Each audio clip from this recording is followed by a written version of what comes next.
Welcome to the series Employee Health Services, Mind, Body, and Spirit. Employee Health is a section in the City of Albuquerque's Risk Management Division.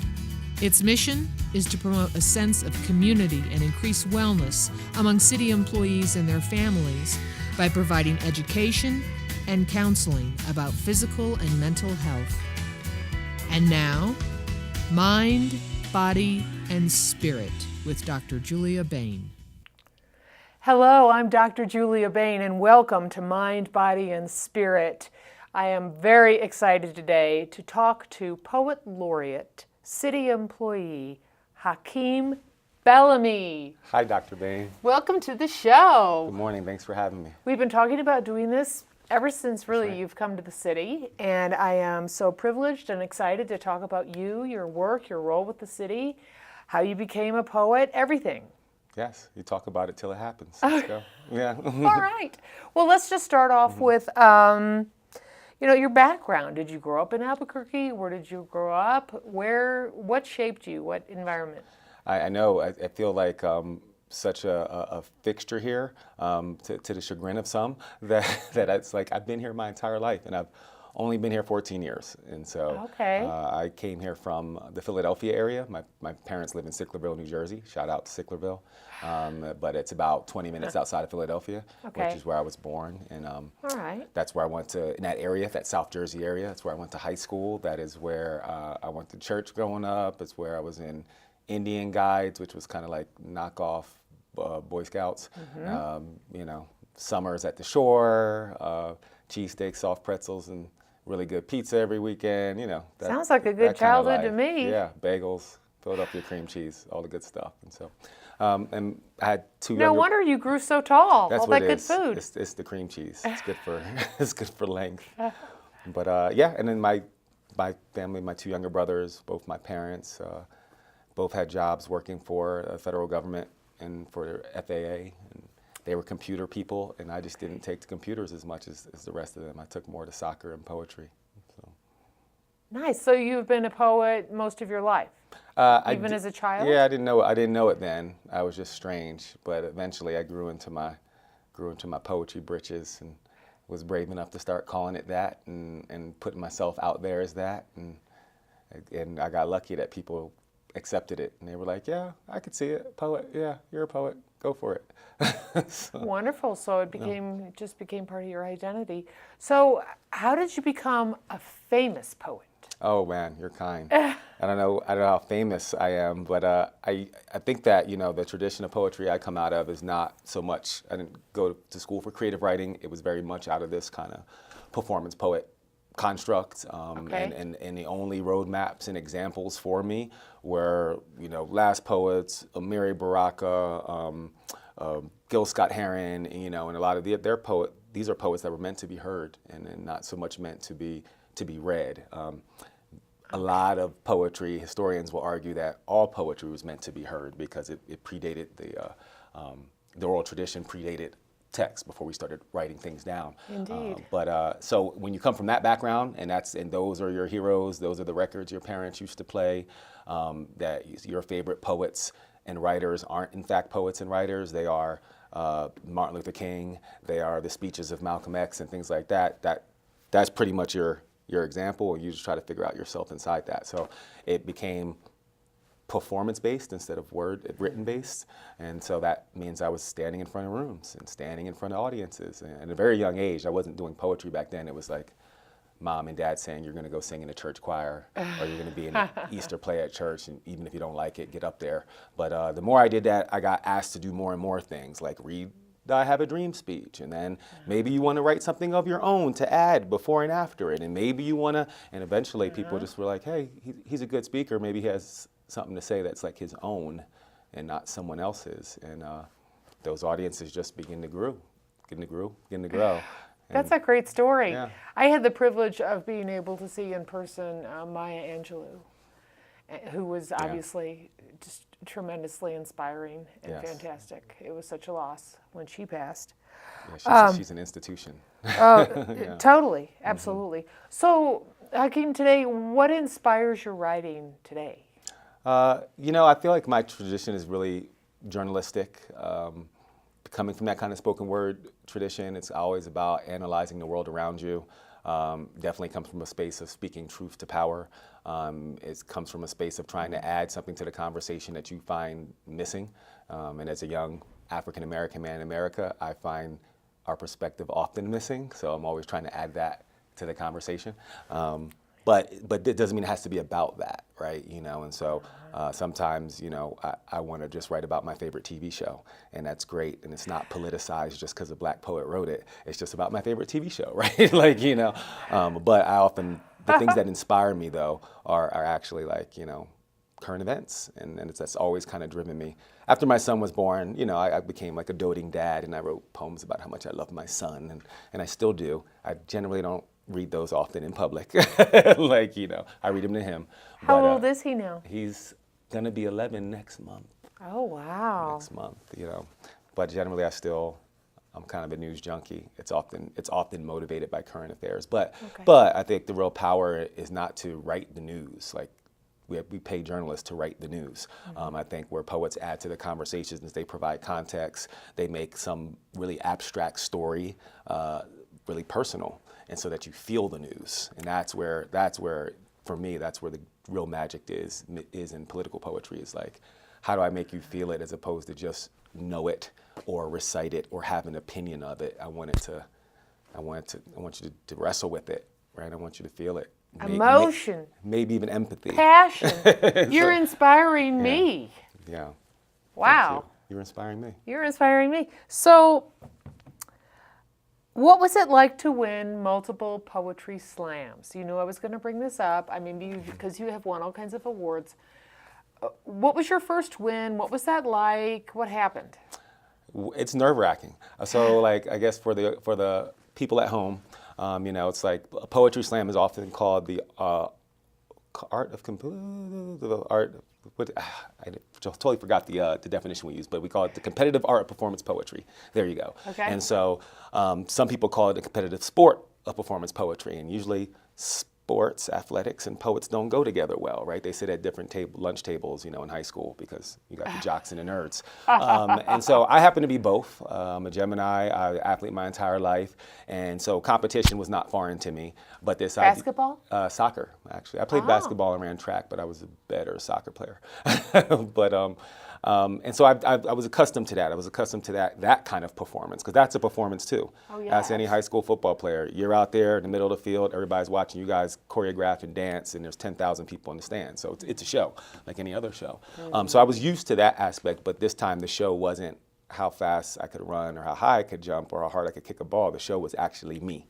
It actually was my feelings and my thoughts. And to put that in a competitive context is a little counterintuitive to most, you know, most poets are like to back away from competition because we value all perspectives and all views. And you literally throwing yourself into a joust saying, we're gonna let the audience decide who's better. And how do you decide whose soul or heart is better? But that's exactly what we do every Friday night or Wednesday night in this town, 4 times a month. And it's cool because it engages the audience. The audience is now not just like, I don't like poetry. They're like, oh, I really like game shows. I really like reality shows. Americans love a winner, especially when it's like, got to be a winner or a loser. And all of a sudden, people are paying attention to poetry who aren't paying attention to poetry before. So that's the real magic. And then people are listening to each other, right? And that the entertainment is actually the exchange of ideas, not the, we're going to score this poem a 10, this poem a 2, and then there's going to be a winner at the end of the night. And so that phenomenon was kind of initiated back in the late 80s, early 80s, excuse me, by a construction worker in Chicago by the name of Mark Smith. And that Go figure. That part of that, yeah, construction worker, poet. And then that kind of grew into this phenomenon that is annually 72 teams from across the country representing different cities. They compete like the NCAA tournament. And March you've done Madness. that. And you have one team at the end who was the national champion.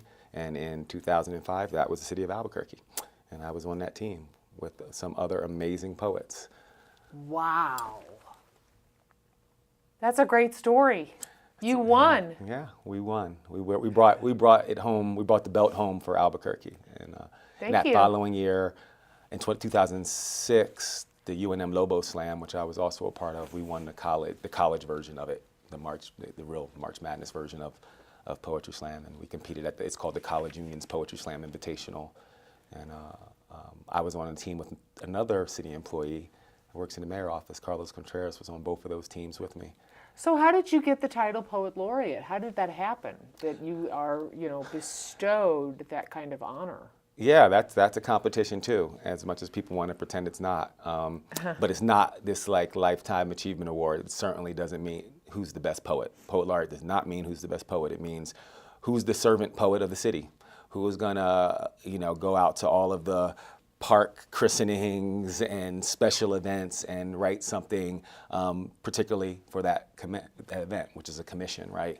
Okay. Something that is representative of wanting the city to feel a certain way about these things and resources and values we share, and an educator and an ambassador, and to go out and kind of bring poetry to parts of the city where it's not often found.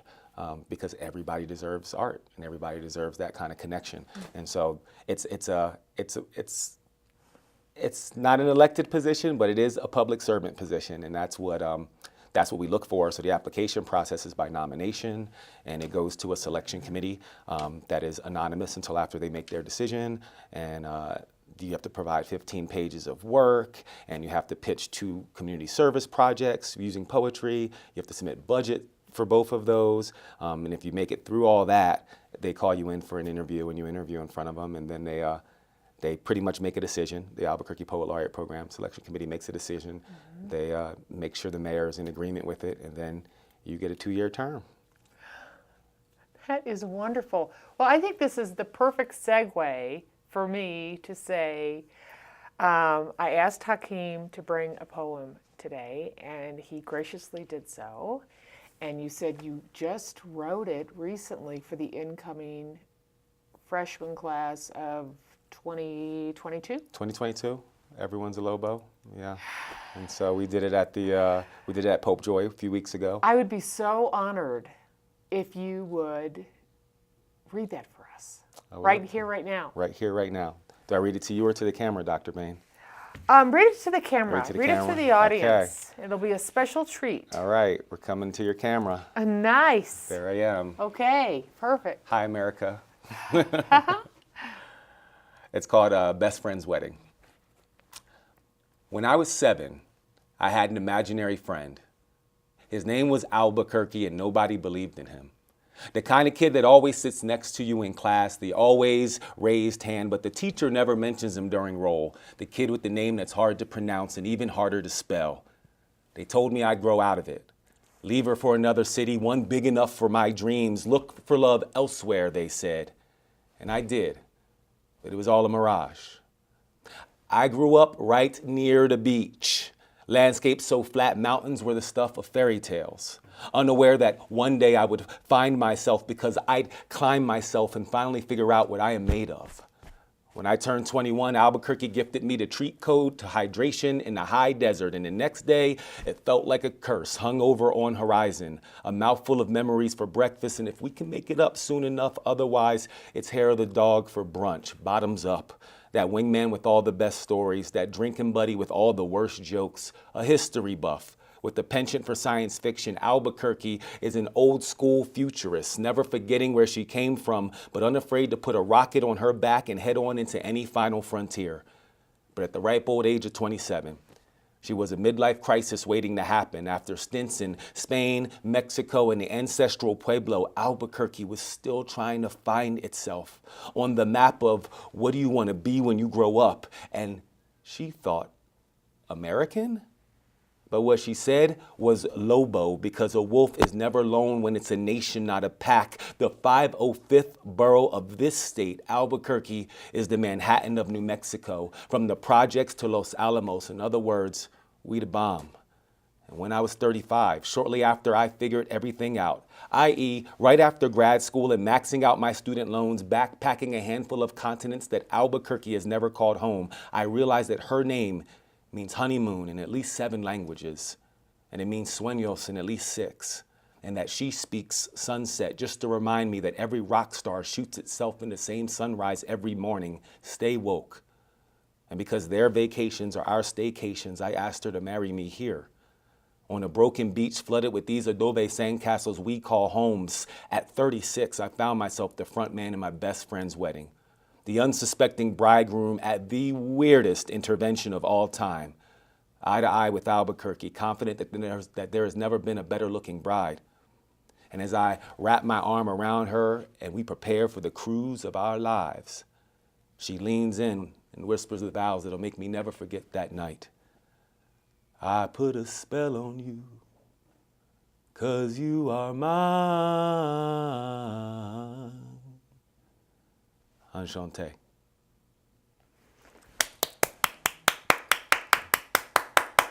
Wow, wow, wow, wow, wow. I had to fight back tears.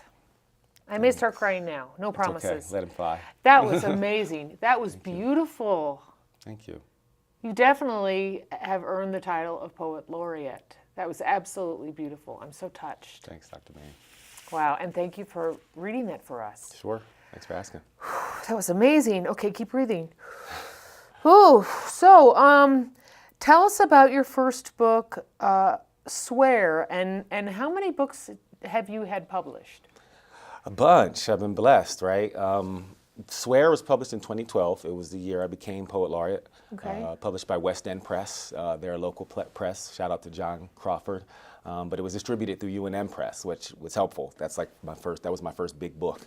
And we were able to win a book award, which is exciting. Everybody wants their books. You want your books to sell first, and then you want to win book awards. And so we got a book award from the Tilly Olson. It was called the Tilly Olson Award for Creative Writing from the Working Class Studies Association. Okay. And that meant a lot to me because I feel like I'm a working class poet. Like I'm not writing to please academics or for any kind of airs. I mean, it's great when my work is recognized in like university settings and you know, elite book circles. That's awesome, but that's not who I'm writing for, and it's not who I'm writing about because that's not my life. I don't know that life. I can't write about what I don't know.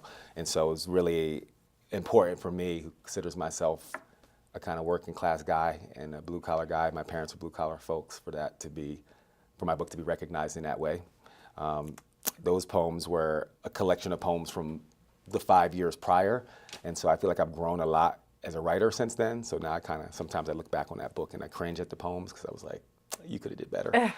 But that book has done me very well, and I think it's a good introduction to who I am in my work. And I called it Swear because the first time my mom and dad came to see me perform, was in 2005 actually, when we went home for the first time for the College Union's Poetry Slam. We were finalists that year, but we didn't win. And that was the year before we won. They came and saw me do what I do for the first time, right? I'd done it in college. I didn't really do it a lot growing up other than hip hop with my friends. And so they had never really come and seen me at a competition. So they came out to Widener or Westchester University outside of Philadelphia.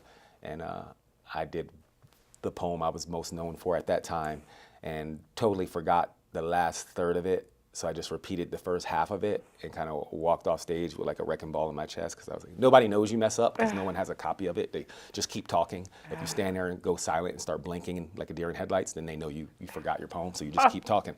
And so I came off stage and my mom and dad came up afterwards and they were like, that was lovely, son. And I was like, it's like when someone says, that's interesting. So I was like, they didn't like it. And then my dad pauses and he was just like, but do you have to curse so much in your poetry? Can't you do that like without profanity? And so I named my first book Swear and dedicated it to my parents. Oh, nice. Yeah, sometimes, a curse word is the most appropriate thing in the moment. Sometimes it's the word. And you're always looking for the right word as a writer, and sometimes that's the right word. Yeah. Not always the right word, but sometimes it is. And you are an alum of UNM. Yes. You got your master's in communication? I did. C&J, shout out to the C&J department. And, it was in mass media, and so, I used to do something similar to this for PBS. And my early part of my career, I did some writing I would do stringer writing. I had a column, Local IQ, occasionally be able to do a guest column for The Alibi, and sometimes even get it placed in cool places like The Journal. A lot of online writing, music reviews. Then I moved into radio. KUNM, in the KUNM newsroom for 3 years, producing radio news stories. Oh, fun. And then did a little stint at KOB, where I was on the floor crew, and shout out to the floor crew guys. I used to do the early morning shift, that morning news shift, like 3 a.m. to 1 p.m. And I had Steve Stucker and Nicole Brady as my anchors, and then after that was my first job, and like I worked for the state, and I was a budding bureaucrat back then. But I also hosted Caloris, and that was a real treat to do that for 3 or 4 years until I took this job with Mayor Keller. Deputy Director, Cultural Services Department. We are so fortunate to have you. Thank you. I feel fortunate to be here. So Mayor Keller, what did he call you on the phone and say, please come? He did, actually. We had talked, I'm fortunate to know Tim in lots of different capacities. I was in a leadership development program with the First Lady, with Liz Keller, and so I got to get to know Tim on a personal level, but I had already been a fan of his work because I lived in the International District, and he was a state senator over there, and a lot of the things that I was doing as an organizer that he was already supporting and supportive of. So to see him go from there to another office, state auditor, and end up back here as mayor was just like, you believe it. When someone does it for that long, you don't think that they're just doing it for the campaign, or that they're just saying these things or engaging in these, or not engaging, but initiating these initiatives and programs. It's not just because it looks good, it's because that's what he's been doing the whole 10 years I've known him, right? And so it's something that you just expect. And so, I've certainly helped campaign for him, and I wanted to get him elected, and because I thought he would be best for the city. One of my things I would say during the election cycle was like, the next 8 years of my son's life are important. He's 10, and so from 10 to 18, who's kind of driving the ship is really important, because a 18-year-old young kid of color in the city needs to have the best options in front of him, and I thought that Mayor Keller could provide that. And so I did, and I didn't do it because I thought I would work in the administration. I just did it because I was like, that's what's good for my son. And then after he got elected, he would kind of suggest, you sure? And I was like, nah, I don't want to work in City Hall anymore. I don't want to work for the city anymore, because I had the opportunity to work for the city under Mayor Barry as well, and I just felt like I did my time, and I was okay. I wanted to explore other options, and so I went back to teaching. I was teaching high school creative writing at New Mexico School for the Arts in Santa Fe, and I was looking forward to doing that till I decided what I wanted to do next. But when I talked to Mayor Keller last December, and he was just telling me some of the things he wanted to do, and some of the people that he was looking at, including my boss director, Dr. Shel Sanchez, who I've worked with for many years as well. I was like, that sounds like a cool team to be a part of, and it seems like something that won't necessarily always be an opportunity. So it's like you either take the opportunity now or you don't. And so absolutely, I felt called to serve, to try to help push his agenda forward, but also because cultural services has been so good to me. Like as a poet laureate, you pretty much contract with the city through the public art program, which is in cultural services. And over my 10-year career, or almost 14 years, 13-year career as a poet, many of the events that I did during my tenure as poet laureate and before and after have been through special events, which is in my department, or they've been events at the zoo or the biopark, and they've been plenty of library events, because that's what poets and writers do. And so it just felt like a good fit to be in this department, because I actually know it. Like I actually use the services.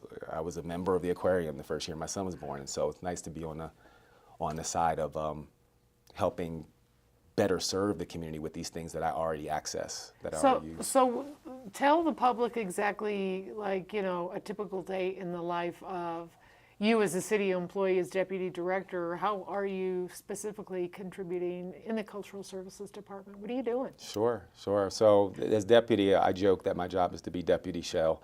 Dr. Shel Sanchez is our director. So when, one person can only do so much and be in so many meetings and so many spaces at once. And so really, when we kind of look at what our commitment is as a department and where the director is supposed to be, and then the things that she can't do, I try to step in, And so it requires having an overall awareness of the administration of the department, including GOV-TV. We're sitting in GOV-TV. We're sitting in a cultural service, a division where, GOV-TV's responsibilities are vast. They have to go where the mayor goes. They have to do all of these things. And so we have experts right here behind the camera and in video production. Yeah, you guys rock. You've been rocking my show over 20 years. Thank you. This is a great team. Well, they're the experts, but they don't need to be in budget meetings. Like they need to be doing this, right? And so that's what we get to do. That's what's the fun we get to have, and including all the other things that make the inner workings of city government, that like, we have to plan ahead as far as what are we going to build, where are our investments going to be. And so a lot of that is the day-to-day grind, like reports, meetings, and things like that. But occasionally we get to do some really cool things, like open a pollinators exhibit at the biopark, right? Or we're currently building a new library in the International District. Yes. And so those are the things that are big long-term projects that we focus on the sixth floor of this building, so that they can do the day-to-day stuff that is like service. It's service. It's what people's tax dollars pay for, so that they can get GOV-TV or access to the zoo or access to the museum or access to a library. You're bringing it to us. You're making it real, and I for one really appreciate your service. Youth initiative. Are you still going to be able to do some of that?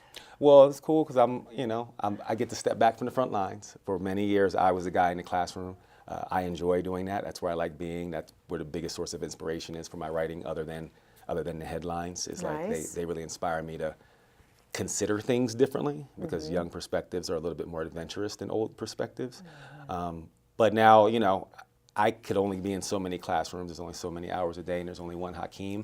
I get to kind of step back and make sure that we're doing that in 20, 50, 100 different spaces, right? And so there's after school and out of school programs at the biopark, and there's those at the museum. We have great education people at both of those spaces, and so I get to like dream up things with them and help them implement it, but I don't get to be the delivery mechanism as much as I used to be anymore. So. But you still get to use your creative side all over the place. Yeah, and it feels good to be able to serve more people. I feel like that's what it's my turn to do now. Like, I benefited from other people doing the organizing and me, doing the tap dancing, and now I get to move back and make sure the lights are on and the stage is ready, and do that part of it and let someone else be in the spotlight, except for today. And Those you are lights. obviously still get to perform because you just did UNM. I do. I just got to pick and choose my spots. But yeah, I don't have a lot of time because I'm here, upwards of extra number of hours a week, and so it's hard to be in other spaces and still be a present dad and coach soccer practice and do those other things. But when I get the opportunity to do it, I remember it. It's like riding a bike. Just remember, every soldier needs a little rest. Yes, yes.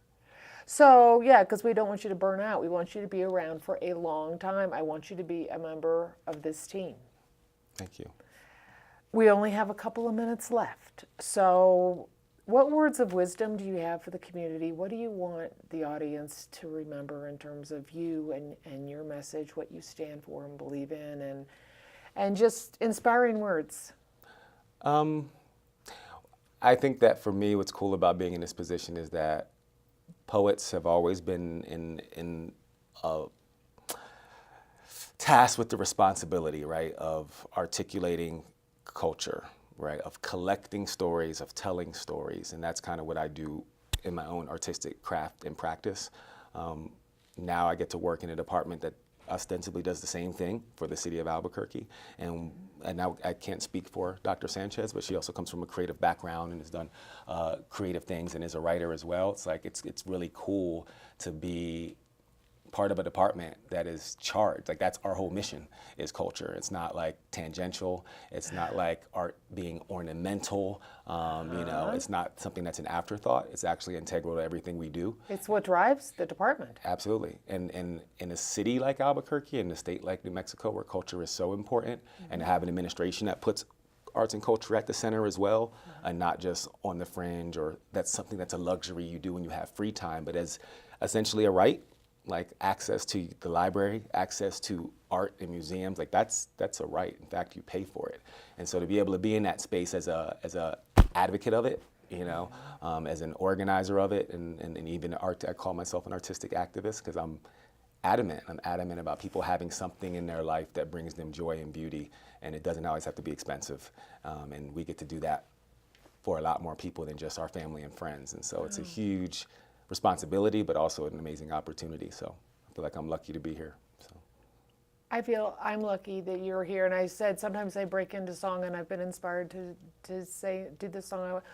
Won't you be, please won't you be my neighbor?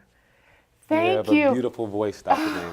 Shout out to Fred Rogers. I heard there's a new documentary that's amazing about. It is amazing. I haven't seen it yet. I watched it actually on the way over to Barcelona, and what a movie. It's a great movie. Totally endorse that. Yeah, I got to wear a red, I was at South by Southwest this year, and PBS had a booth, and they had different size red sweaters you could wear. Oh, wow. So I did my Fred Rogers thing. It was cool. Yeah, he was also an inspiration. Thank you for coming on my Thank show. you. I hope you'll come back someday. I would love to. And thank you again for your poem. It was absolutely beautiful. It was very moving. Thank you. Thank you. And thank you for watching. This is Dr. Julia Bain. Until next time, be happy and be well. This has been Employee Health Services Mind, Body, and Spirit. For more information, call the City of Albuquerque's Employee Health Services at 768-4613. Let the Employee Health Services staff let you be your best at work, at home, and at play.